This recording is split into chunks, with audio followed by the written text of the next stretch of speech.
Hello, everybody, and welcome to your new unit. Woo! So, Unit 2 is such a big unit that it needs to be split into two smaller units. So, we're going to have Unit 2A, and then later on, we're going to have Unit 2B. So, the title for Unit 2A is Responses to Classical Liberalism. Now, we're going to try something a little bit different in this unit. In this unit, I am handing out what are called partial notes to all the students in the class. So if you were present in the classroom on Friday, October 16th, then you received a package of notes for the entire unit. If you were not present, if you were absent, then you're going to want to go into D2L, click on resources, click on content, it takes you to this page, and you click on Unit 2A and click on Unit 2A notes. And if you have a printer at home, you can print it out and you can follow along and you just kind of fill in the blanks of your partial notes as we go through the lesson. Okay. So I think it kind of speeds things up a little bit and lets you, end up with a nice package of beautiful notes, at least in my opinion. So yeah, we'll give that a try. So for today's lesson, you can write down everything that is purple. So you have the title here, Responses to Classical Liberalism. So we've talked about classical liberalism. It was the ideology that was embraced during the Industrial Revolution, right? And well, we know that this time period involved very limited government, laissez-faire capitalism, government that was controlled by the business owners, and government that did not intervene to make life better for the working class citizens of the countries. And so in this lesson, what we're going to do is we're going to take a look at opposition to 19th century classical liberalism. We're going to see what kinds of people were opposed to this new ideology called classical liberalism.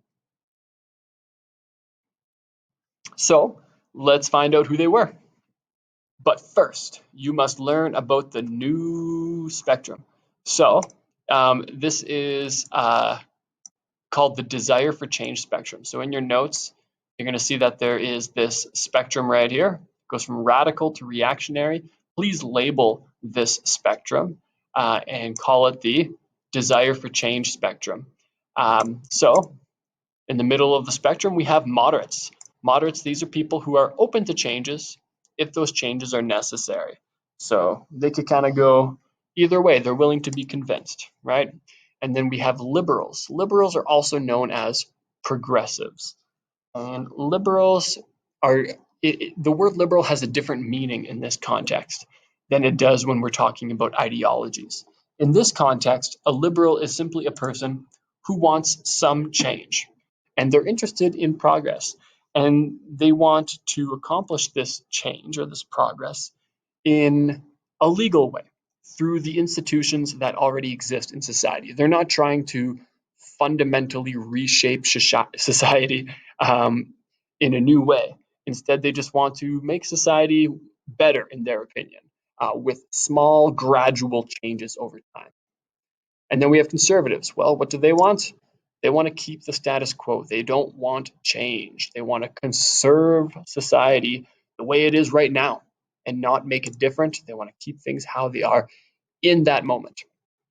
And then we have radicals. These guys, they want the big change, right? These guys, they want a lot of change, and they may even want to start a revolution to fundamentally reshape society in a new way with a new ideology altogether, right? And then we have reactionaries. What could they possibly want? Well, they want to go back to the way things used to be, all right? They have this idealized version of history in their minds, and they think life was better before, so they want to go back to how it used to be in the past. So there you have it. This is the desire for change spectrum.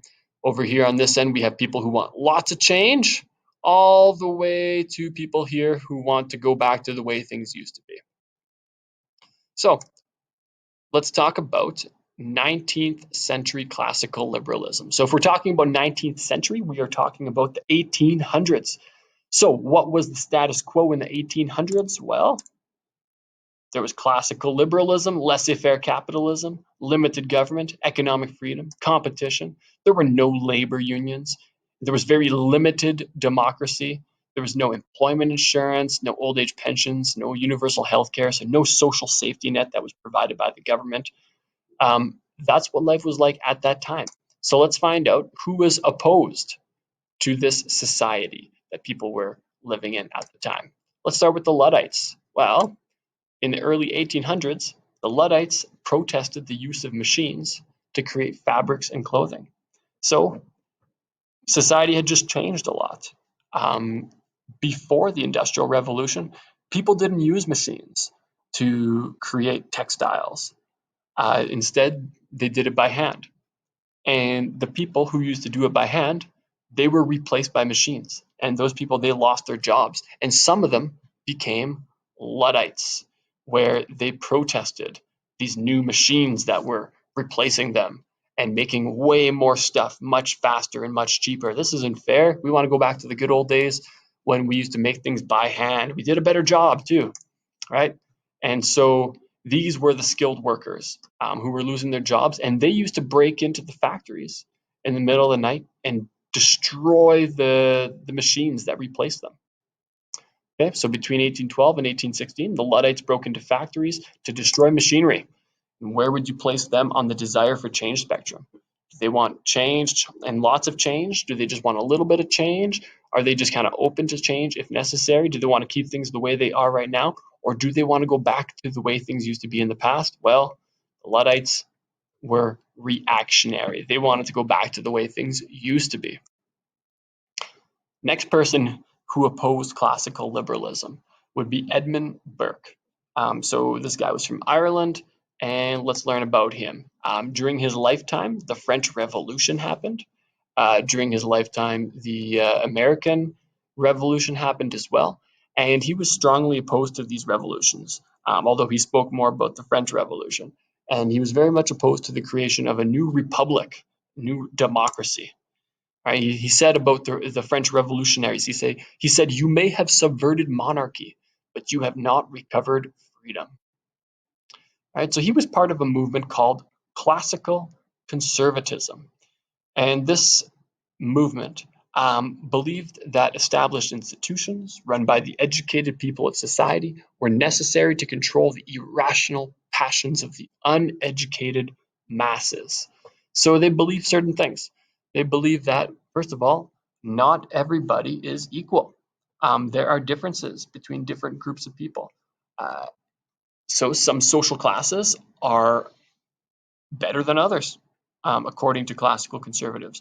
The upper class members of society, the elite, or in the past we would have called them the aristocrats or the nobles, they have far more abilities than the lower classes, the commoners or the peasants.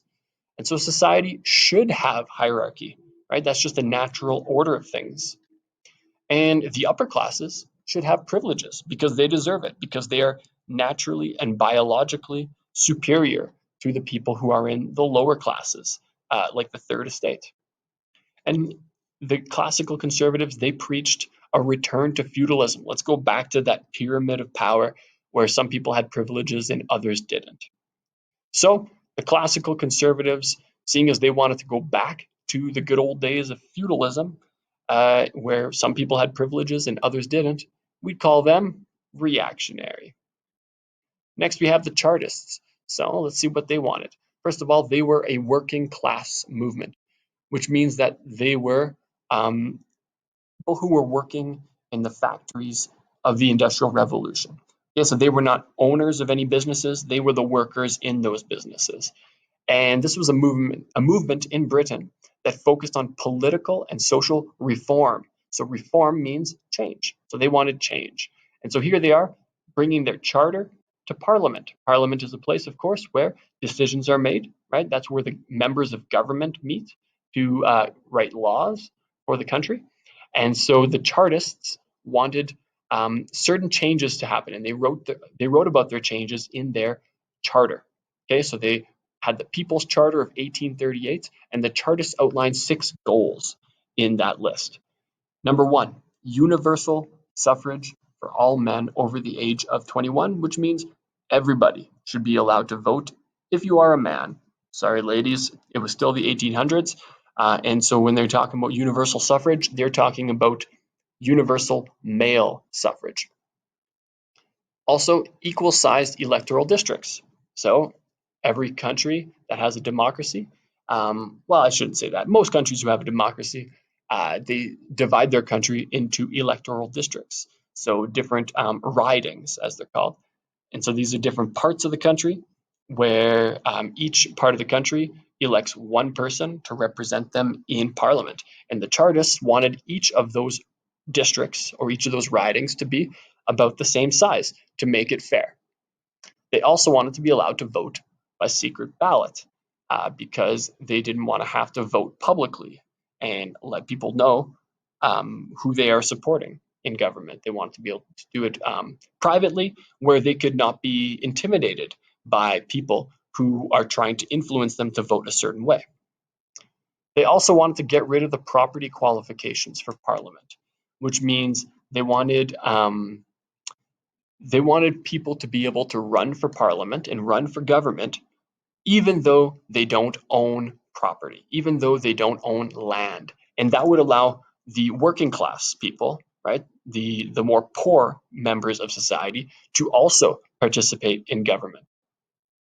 And then they also wanted members of Parliament to get paid, right? So why would that be? Well, if you were somebody who was working in a factory, right, and you were, your job is very important to you because that's your only way of making money. But then if you decide that you want to run for government and you want to become a member of Parliament, and so you are elected, you go to Parliament, but Parliament does not pay you to be a member of Parliament, well, you're in trouble, right? Because you quit your job in the factory so that you can be an elected official in the government. And so that meant that people who were working class, more poor members of society, could never run for government because they always relied on their jobs that they had already in their communities to survive. And finally, they wanted elections every year. Okay, so Chartists show up to Parliament with their charter, and they have 1.25 million signatures. That is so many signatures, especially because cities were smaller back then, and also because people actually had to sign these things in real life. They couldn't just do it digitally online. They had to physically sign the paper. But the House of Commons, which was the level of Parliament that voted on these things, they rejected it by a vote of 235 to 46. After threatening to strike, the Chartists were arrested and imprisoned, and when supporters protested, troops, so the military, killed 24 of the protesters. So you see that this is a violent suppression of the working class members of society who would like to get more political power in their country. And the business owners who run the government were able to violently shut down their protests. So the Chartists think about the things that they wanted changed in society. Well, how would you consider them? Where would you place them on the desire for change spectrum? I would say that they were liberal, right? They did not want to get rid of democracy. They just wanted to allow democracy to help more people. And they wanted more people to be able to participate in that democracy, right? So they weren't looking for a fundamental change to society. They were just looking for progress. They were looking for improvements to society. Next, we have socialism. All right, so we're talking about the 1800s. And in the 1800s, the countries that we study in this course had embraced classical liberalism, which is a very individualist ideology. Well, some people saw that this led to a lot of bad things happening in society, right? Some people realized that with classical liberalism, the poor are always being exploited by the rich. So some people embraced a new ideology called socialism, which is very collectivist. Um, there are different forms of socialism, right? So a more extreme version of socialism would be communism. However, there are other forms of socialism that are less extreme, like utopian socialism or democratic socialism. And we're going to learn about all three of those in this unit. So, generally speaking, what is socialism? It is any ideology, because there are many socialist ideologies, but any ideology that believes resources should be controlled by the public and for the benefit of everyone, not by private owners for private interests. Also, people who are socialist, they value economic equality among citizens. They don't want some people to be super rich and other people to be very poor and living in the streets and homeless, right? They want to narrow the gap between the rich and the poor. And they believe in cooperation. They think that's better than competition. And they want wealth to be distributed fairly and justly. They also believe that society should be classless, where there are no social classes. There are no rich people, no poor people. Everyone has a little bit more equality. So the first form of socialism that we're going to talk about called utopian socialism. So think about Fruitopia. It is the perfect drink. It is the ideal liquid. Think about Insectopia. This is a place that was described in the movie Ants, where insects find the perfect, ideal place in the world, which is where was it? I think it was like a bunch of garbage cans or something. And then Zootopia, right? This is meant to be an ideal and perfect community where predators and their prey are able to live together in harmony. Right? So a utopia in general is an ideal society, right? Sort of a perfect society. And so Robert Owen came to be known as probably the most prominent of all the utopian socialists during the 1800s. And he wanted to modify. He did not want to get rid of classical liberalism. He just wanted to modify it and make it better by integrating some elements of socialism into liberalism. They wanted to kind of mix some socialism into liberalism. So here's a famous quote by him. He said, "I know that society may be formed so as to exist without crime, without poverty, with health greatly improved, with little, if any, misery, and with intelligence and happiness increased 100-fold. And no obstacle whatsoever intervenes at this moment except ignorance to prevent such a state of society from becoming universal." So in the blue section of the quote, he's saying that basically society can become very, very good. We could have pretty much a paradise. We could have a perfect utopian society. And then in the green section, he's saying that the only thing that is holding us back from accomplishing this is our own ignorance. So I'm going to get you to do a little bit of reading. You can take a look at pages 143 and 144 in the textbook and read about Robert Owen's Utopia. So this is the factory that Robert Owen owned. So this is a factory in, I think it was in Scotland, if I'm not mistaken. I think he was Welsh and that his factory was actually in Scotland. And so this is where his workers lived and worked. And he tried to create a better working environment for these people and like a better way of life as well. All right, so you can pause this video here in a second, and then you can answer these questions as you read these pages. So go ahead and pause the video now. Welcome back. So let's take a look at those questions together. Under Owen's plan, who is responsible for ensuring the well-being of the working class? Well, Robert Owen actually believed that governments should be responsible for the well-being of their citizens. However, governments were not willing to do that. And so because governments were not willing to do that, he actually took it upon himself and he tried to get other business owners to take it upon themselves to do the things that the government should do. Right? So, however, seeing as governments were not willing to do this, he believed business owners should step up to make sure that workers are treated fairly. Number 2, make a list of ways in which Robert Owen changed the workplace to make life better for workers. Here's that list. All right, so did you get all of these things? He created schools for kids. He made it so that kids could not work more than 10 hours a day. All right, which was better than what it used to be, which is 13 hours a day. All right, and and also kids couldn't work in the factory until they turned 10. So when they were younger, they had to go to school. He also provided them with free healthcare. He provided them with concerts and dancing. Doesn't that sound great? His housing was actually trying to be a little bit more comfortable. He made sure the streets were clean. He had a company shop, like a store that people could shop in, and he tried to make it so that there were things in there that people could actually afford, they could actually buy. And also, you could get fined if you were drunk, and there was a cooperative spirit. Wow.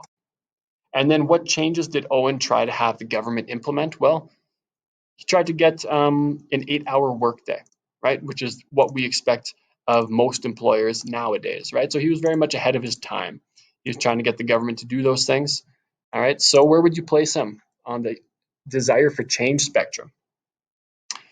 Well, I would see him as being liberal, right? Because he did not want to get rid of capitalism. He did not want to get rid of liberalism. He just wanted to integrate some forms of socialism. He wanted to have the role of government in society grow a little bit to make life better for more people. Next form of socialism that we learn about is called Marxism. All right, and here is Karl Marx in all of his bearded glory, and he wrote a famous book called The Communist Manifesto. So he wrote it with Friedrich Engels, and this is a super important book, right? Remember when you learned about the wealth of nations, right? Adam Smith wrote The Wealth of Nations, and he outlined a capitalist society, and he talked about how that would lead to wealth for the nations.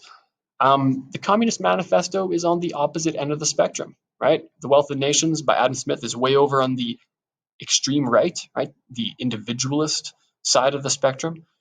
The Communist Manifesto is on the collectivist end of the spectrum. It's his response to it. He says that we need a collectivist society instead of an individualist society. So I'm going to get you to do some more reading. I want you to read the Karl Marx section on page 145, and I want you to read the first half of page 146, and then answer these 4 questions. So go ahead and do that now. Welcome back. Let's go over those questions together. Number 1, what was the question again? Which economic system was proposed by Karl Marx? Communism, also known as Marxism, also known as scientific socialism, although we don't use this third term all that much. Question number 2. According to Marx, there was a struggle in which social classes during the Industrial Revolution? Well, according to Karl Marx, there was the bourgeoisie, which was the business owners, and according to him, those people, they exploit the people that are called the proletariat, and those are the workers, right? And there's constant struggle between those two social classes under classical liberalism. According to Marx, how can a socialist society be established? What steps are required to finally get a communist society, right? So he when he's talking about socialism, he's talking about communism. So the only way to establish a socialist, or in this case, communist society, to overthrow capitalism. So the proletariat, which means the workers, they must revolt violently against the bourgeoisie, right, the business owners, right, and that's the only way of establishing a better society, according to him. So this is sort of his view of history. He says that we used to have feudalism, but then capitalism emerged out of feudalism. And now with capitalism, there's a violent conflict that must occur between the bourgeoisie and the proletariat, and the proletariat are going to win. All right, this is the revolution that he wanted, communist revolution. And he says that the victorious proletariat are going to establish a dictatorship of the proletariat, which is also evolutionary in nature. And in this dictatorship of the proletariat, we will see a centrally planned economy, and income will be distributed according to the value of the work that is performed. And we will establish economic equality. There will be no more rich, no more poor. The social classes will gradually disappear, and there will be no more work out of self-interest. You're not going to work out of self-interest. Instead, you're going to work for the common good. You're going to do what's good for society instead of doing what's good for you. And eventually, once we get to a point where everyone is cooperating and everyone is living together in harmony, then there's no more need for government. And eventually, the government will wither away. All right, this last part is a part that people often forget when it comes to communism. Originally, according to Karl Marx, we're supposed to have a very big, commanding, strong, involved government, but eventually that government was supposed to disappear. So, make a list of characteristics of Marxist or communist society. Well, do I want to do that? Yeah, let's do this. Okay, abolition of private property. Everything becomes public property, so no more private property. Centralization of the means of production. That means, so centralization means that now the government takes control over the means of production. So that means the government owns all the farmland, which produces food, and owns all the factories, which produce goods that are to be sold. And also centralization of the means of communication and transport. So the government owns all of those things. Also, free education for all children, no more child labor, and a centrally planned economy, also known as a command economy, where the government planners decide which goods are going to be produced, how they're going to be produced, and at what prices they will be sold. And we will end up with complete economic equality. All right, so Karl Marx and his new ideology called communism, where do we place him on the desire for change spectrum? Well, he wanted complete, fundamental, and massive change to society, and he was willing to use violence to accomplish that. And so we would call Karl Marx a radical, absolute radical for sure. All right, so I'm going to leave it at that. Okay, that's the end of that lesson. I hope you learned a thing or two, and I hope you have a great weekend, and I will see you later.